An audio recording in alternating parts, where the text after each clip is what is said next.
Hello everybody and God bless. So I cannot remember when I had this dream, but I had a dream and I don't even think I recorded it. I remember texting my friends about it because I told them to pray about it. And I can't entirely remember everything, but I remember I was looking at my friends and I remember seeing them like they were separating somehow. And there was one of my friends that was like pointed out more than everybody, and I was sitting there, I was looking at them like they shouldn't be doing that. But I wasn't saying anything, but I was just thinking it like they should know better. They should know better. They shouldn't be doing that. And I remember feeling like discord, like something was going to happen that was going to separate and going to cause issues.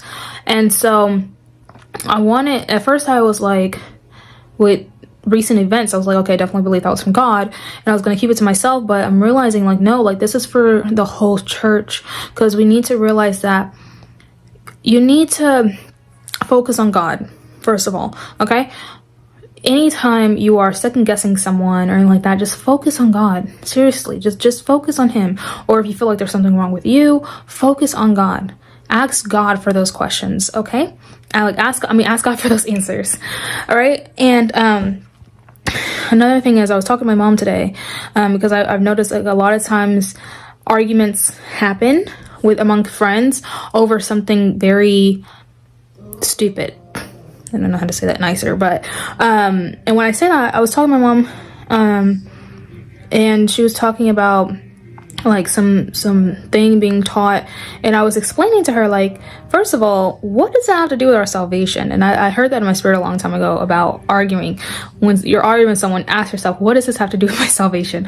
So I know that there's a lot of like false beliefs out there, like flat earth. There's this one pre-Adamic thing, or evolution, whatever. But at the end of the day, it's like, what does this have to do with our salvation? What does this have to do with our future? Like, this is all stuff that will easily be debunked as soon as Jesus comes back. But the thing is, even if it were true, my salvation is the exact same. So there's no point in going back and forth on something like that, if that makes sense. And there's so many people that like their friendships break because they don't believe in the same exact thing that's not a salvation issue. Now I understand, like, if your friend doesn't believe that Jesus is God, all right, you gotta go. Or like arm's length type of thing, I get that. But you know, like the whole flat earth thing and all that stuff, like what does that have to do with my salvation? That has nothing to do with my salvation. So there's no point in us sitting here about to end our friendship because you want to prove a point or something like that. And I was talking to my mom about, well, she had brought up how the Bible talks about how my people perish for lack of knowledge. And I was explaining to her, well, I was talking to her about what knowledge? Okay, Albert Einstein was apparently the smartest man on the earth, but yet he was dumber than a bag of rocks because he didn't have God. So the question is, what knowledge? There's so many people out here that are like, I know the Bible front and back, but they don't know God. Okay, that's so great. You know where the scriptures are. You can quote scripture, but you don't know God. That's the knowledge that we perish from. So that's what I want to know God. I don't want to sit here and have an argument with you over some doctrine that literally will never be proven until Jesus comes back. Okay, so those are some things that I've seen that like cause issues amongst friends, things like that. Or another thing that was brought up was, let's say for instance, you had a dream or vision about yourself, or like a friend of yours had it, and you're just like adamant, like this is true, right? And then your other friend's like, I'm not sure if that's true or not. And that can cause some issues, right? Remind yourself, where 2 or 3 witnesses are, there a matter will be established. So even if it's just one person telling you something that they believe was from God,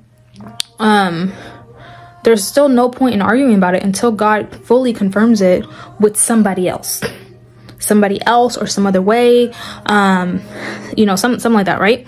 So there's no point in us sitting here even arguing about that because it cannot be proven. So I think that's the whole point that I'm trying to point out, is we need to, first of all, make sure we're being led by God. Don't force a friendship. But at the same time, stop going out your way to end the friendship. That makes sense. Like, stop arguing over things that, this is so stupid. Okay, like, who cares if you're right? If Jesus came back today, is he going to ask you about that knowledge, or is he going to ask you about your relationship with him? Okay, so I really pray that makes sense. But just literally, like, choose. That's the saying. Choose your battles. That's what I'm trying to say. Choose your battles. Quit arguing over every little tiny thing, and just really be led by God. Stop being led by other people. Let God lead you and guide you. Okay. And I believe that'll help grow your discernment also. So God bless you all. Have a nice one.